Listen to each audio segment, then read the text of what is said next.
Welcome, everybody, to the Bush and Me Show, Week 9, baby. You know I like trends. Always talk about my trends. One of us is trending up, and the other is trending down. I started 15-3 in Fuego. I was hot, baby. I was hot, but I'm on a 1-5 skid. 0-3 last week. You, my man, have hit 2 locks in a row. And both of them I was against you on, and I'd like to apologize and just give you your props. Don't sound so down about it, man. You know, you knew you were going to hit a rough patch. You just got to weather the storm a little bit, man. I weathered my storm early on, you know. I don't feel that you're happy about my picks, me. You're getting your groove back. I think you were 5-1 the last 2 weeks, so you're finding your groove. Now you just got to stay in that groove. Yeah, I hope so. I'm a little worried about this week, but we'll see. We did have a little pickup over at Me's Money Moves. Remember last week I was telling you that we had our worst week of the season. Well, Saturday in college football was my most profitable betting day of the year. We were up 10 units. We were 5-1, I think, on the day. I have only given out 3 5-unit, I call them max money locks on the season. We were 2-0 before Saturday. Saturday we gave out Kansas State. I don't know if you were on a jet somewhere or you caught the game. Kansas State won 48-0 over Oklahoma State. Wasn't even close. Didn't have to sweat that one out, so that was nice. And then Sunday, we won our 2 early games, and we pushed one. We lost both of our 4 p.m. games, and then we won Sunday night. So winning day, winning week. We're back on track over there. We finished October up 25 units over at Me's Money Moves, so come check us out. We're staying hot over there, baby. Might not have won on the show, but we still won over there. You're figuring it out. Yeah. Trends heading into week 9. Trends that we always give you guys. The scoring in the NFL is down significantly, and it's not changing. I mean, I read somewhere that there's 50 less touchdowns this year over last year. They're only at 600 right now. They're at 652 or something like that, which translates to the unders, right? The unders in these games are hitting 72 and 51. That's 59%. The unders are doing the best they've done since 1991. It's ridiculous. The parity in the league, you're seeing a lot more close games and just not a lot of touchdowns here. Only 2 teams in the NFL. Here's a stat you can take to the office. Tell your friends. Only 2 teams in the NFL can say that they were a favorite in every game this season so far. One of them is the undefeated Philadelphia Eagles, and the other is the Buffalo Bills. They have not been underdogs in any games this year. Speaking of favorites of a touchdown or more, 7 points, are actually 18, 8, and 1. So the teams that are heavily favored, are covering. Even though the underdogs are winning at a higher rate, the heavy favorites are covering. So that's good to know. And here's a little myth buster, we could call it. You know how people always say they like to take the East Coast teams with a home game if their opponent is traveling from the West Coast? Well, that's not exactly true here, because West Coast teams that travel east after they have a home game are 80, 58, and 2. That's 58%. And those teams traveling from the West Coast to the East Coast are 4-0 this season. For this week coming up, that means you would want to take the Rams and the Chargers, who are both traveling to the East Coast. Statman's coming through again. There you go. So that's your trends. That's your stats. Mythbuster we even got for you. Week 9. Let's jump into it. I'm about to get back on track, but you can start on the train, baby. You want me to start? Okay. Well, you know, like I said, man, I followed you with your theme of the week, the theme of your picks. I don't know if you're still going to do it, but I'm still on that train. And this one for me, you know, I played for 12 years in the league, and whenever you had an away trip, it was just like a business trip. You know, that's what they call it. So my theme this week is taking care of business, because I'm giving the nod to all away teams this week. I might be a little crazy for this, but I just feel good about it. I'm going to hit this matchup with 2 of my former teams. No, it's not the Saints, Meehan, because they play on Monday night. So I'm not going to talk about them this week. But what an effort last week versus the Raiders. What did I say? I said if the Raiders can run the damn ball, You might have an opportunity to win this game in New Orleans. 38 yards, got you 0 points. 38 yards on the ground, got you 0 points. But we'll talk about that a little bit later. Again, we're talking Miami at Chicago this week. Chicago had a lot of things going on the last couple of weeks when you're talking about the trade deadline. They lost Robert Quinn and Roquan Smith. So I believe their defense will suffer a little bit this week, and this is a team that has given up a league-high 31 sacks through 8 weeks, through NFL Week 8. And here's the thing, Miami not just added another running back that's going to do some work for them, but they also picked up Bradley Chubb. And when you partner a guy like Bradley Chubb in his pass rush ability with a guy like Emmanuel Ogbah, Melvin Ingram, and then throw in young Jalen Phillips, I don't think this really works out in Chicago's favor this week, even though they did pick up a new wide receiver weapon in Chase Claypool. I don't think this works out for Justin Fields this week. Chicago's defense has also struggled to stop the run this year, but they've only let up 300 yards in the air once this season. So this is going to be a really interesting matchup because you're facing the high-flying Miami Dolphins, and you know the air attack that they had. Tua's feeling good. He's back behind center, and he's letting the ball go. So that's exciting to see. And they move the ball. Miami moves the ball really well. But I think Miami's key to win this game this year, I think they're going to have to come out and run the ball a little bit more so they can have opportunities to pass the ball. I believe they're going to win this game by being a little bit more balanced. But they're going to have to use their, Miami's going to have to use their pass rush to disrupt Fields because he will give the ball up. Just be patient in this game. But I think Miami has a good opportunity to, one, utilize this outside zone that Coach McDaniels has brought in. Utilize the play action. Let that open up some opportunities down the field because I don't think this is a drop back and throw against this type of defense. I'm going with the Miami Dolphins. Going with the Dolphins, the Bush Bowl, two teams you used to play for. I like it. Like you said, Roquan Smith coming to Baltimore. It's going to be a big loss for them. I think Miami will be too much for Chicago as well. It's also going to take time for those new acquisitions, like you said, to gel with the team. They're not just going to jump in there like Claypool's not just going to jump in and learn the playbook, and he needs timing and all that stuff. So there's a game I'm going to right now. Team got a new acquisition. TJ Hawkins. By the Minnesota Vikings. He got acquired within the division. They gave him up. Kirk Cousins is coming back to Washington where it all started. You like that? The Vikings. Was that game? The Vikings are on a 5-game winning streak. But the Commanders are on a little winning streak of their own too. 3 games in a row. Heineke's playing really well. You got the 14th ranked defense with the Commanders. Vikings are vulnerable on defense, and I think Heineke's going to keep this close enough. I mean, you're giving me 3.5. Sorry, all my boys out there, Bellardo, Means Money Moves boys. We're taking the Commanders this week. They're getting 3.5. They're at home. The last time their offense was on the field, Heineke drove them down. 9 plays, 89-yard touchdown drive to win the game. Heineke's going to come to play. Speaking of that, little game-winning touchdown drive, he's got 4 of them since 2021. Did you know that? Honestly, that was yeah. I'll talk about it in a second. This is not a guy. You don't want to keep this game close. Did you know that Thomas, Edward, Patrick Brady, Patrick Mahomes, Matt Stafford, and Russell Wilson, since that same time, each of them only have 3. My boy Heineke's got 4. Let's hope he doesn't need to make it 5 this week. Let's get a nice, easy win. But I'm taking the Commanders with the field goal and the hook. 3.5. Give it to me.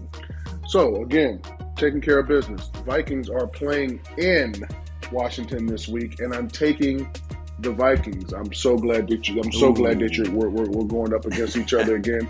But I am a little worried about this game because, one, the Vikings have confidence. But ever since Heineke has been under center, I believe Washington has more confidence. I see a quarterback that has literally lit a spark into this team. This is the type of matchup that Minnesota's going to have to overcome. I mean, listen, these are the types of games that they're going to have to win. The Minnesota Vikings are in a great spot right now. They're sitting at 6-1, second best record in the NFC. You got to feel really good about that. What I'm going to watch out for, though, in this game, me, is Washington's pass defense. They have been balling the last few weeks. They have not allowed over 200 yards in the air the last 4 weeks.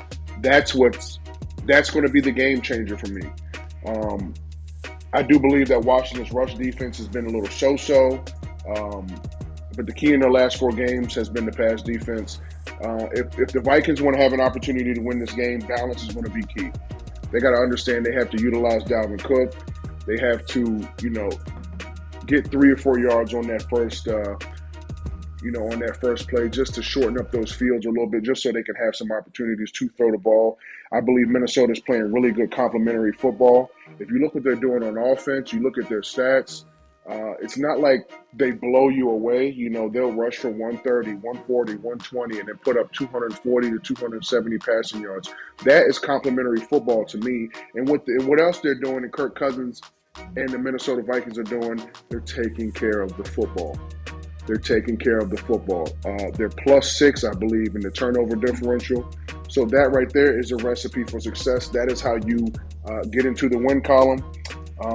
But I will say this is the last thing that I wrote on my notes, me, and you've already talked about it.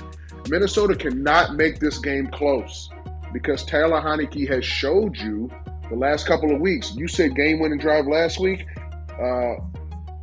Man, that Packers game was exciting as well, especially in that fourth quarter. He took that game over. He was able to get those guys in good positions. Their playmakers stepped up.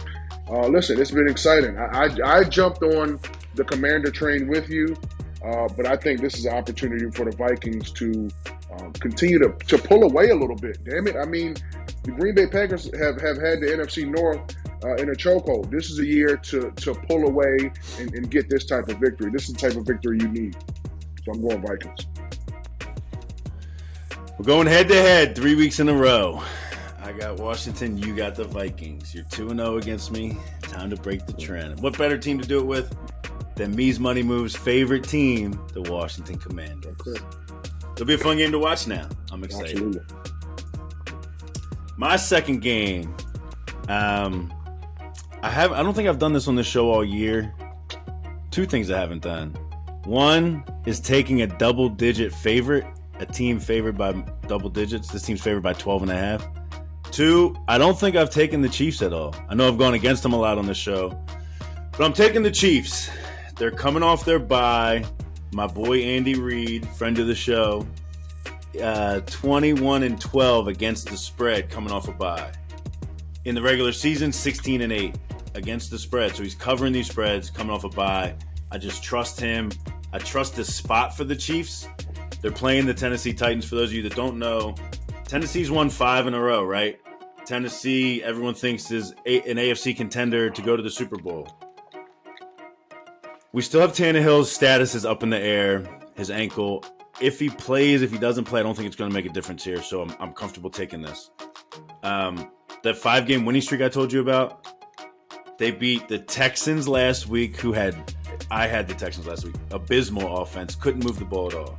They beat the Colts twice, and that was with Matt Ryan.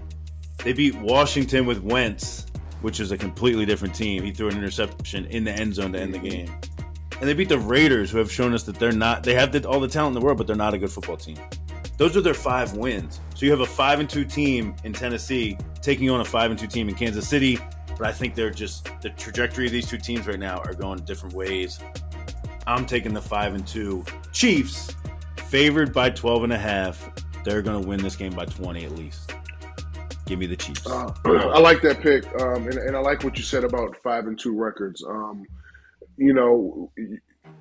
When you sit back and break the games down, you want to see who they beat, who really gave these guys good, solid competition, right? And if you look at the Chiefs roster, but their schedule, and you compare that to the Tennessee Titans, exactly what you just said, the Chiefs are a little bit more battle-tested, So I think this is a great opportunity. I saw that game one there.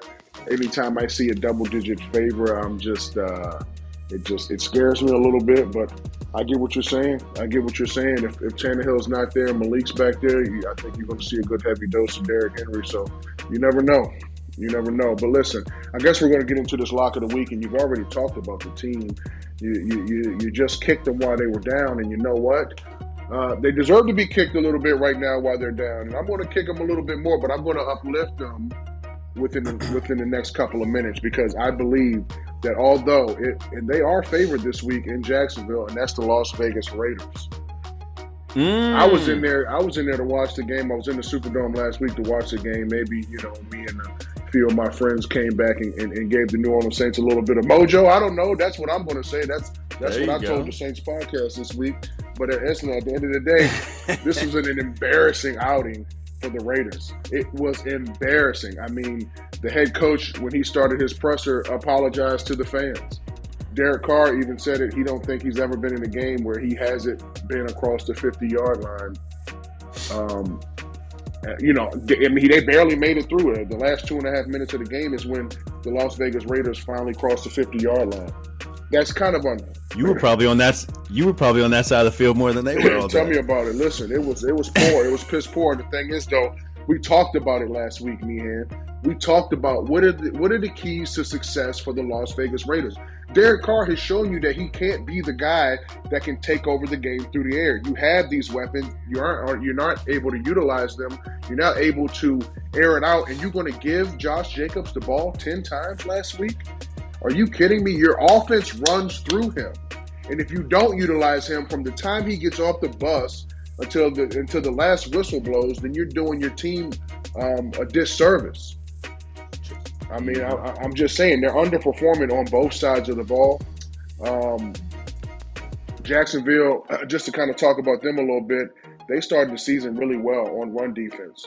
But the last 5 weeks, they've given up 708 yards on the ground. I said it last week for the Las Vegas Raiders. The key to your success is staying and sticking with the run game. What did you do last week? 38 yards on the ground, Raiders. And what did that get you? 0 points.